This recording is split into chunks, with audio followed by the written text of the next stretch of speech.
لحم؟ إيه لحم ما شاء الله على هاللحم. طلع على هاللحم.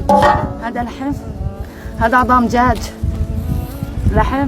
منين اللحم يا حسرة؟ نحن بدنا نعيش، ما بدنا ناكل نعيش شوي يعني، بس هيك بدنا نعيش مثل الخلق مثل الناس. كيف عايشين هالناس بدنا نعيش. مو نهار ناكل وعشرة ما ناكل. من وين جايبي هالطبخة؟ والله واحد اعطانا اياها، قال خذوا اطبخون واطعموهن لالاولاد. إيه الأولاد إيش بدهم ياكلوا؟ والله هذا اللي صار لنا. والله صرنا بيجي اسبوع يمكن ما فاتت ربطة خبز علينا. ربطة خبز ما فاتت.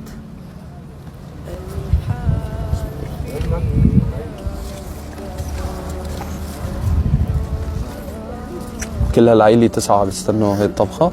ايه كل العيلة 9 بتستنى هاي الطبخة.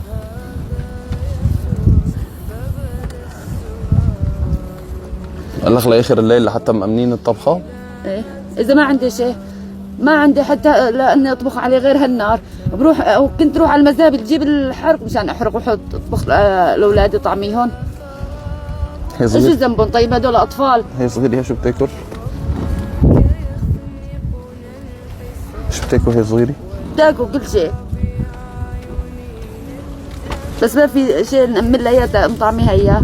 هو ولا اخوها هذاك الصغير اللي هي قده عمرهم 3 سنين هدول الاولاد. لك البيت اللي عم ينقط والله العظيم قضينا شتويه موت احمر.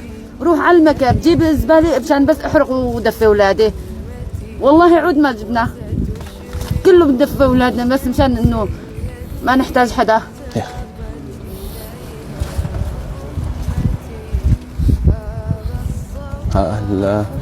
الصورة لحالها بتحكي. خلص هي خلص هي كبيها كلها ما لها لازمة. احنا في المساعدات الأممية بعد ما خفت عن المخيمات 2.6 مليون، نحن صار فينا في قالنا هيك هي خفة ما بالكم بانقطاع المساعدات الأممية. وصلنا لحد انه خلاص الأطفال تكون مشردة مسربة كل شيء. وبيقول لك ليش مشرد ليش مسرب وليش الطفل ما هو في المدرسة؟ لأنه المجتمع الدولي الأمم المتحدة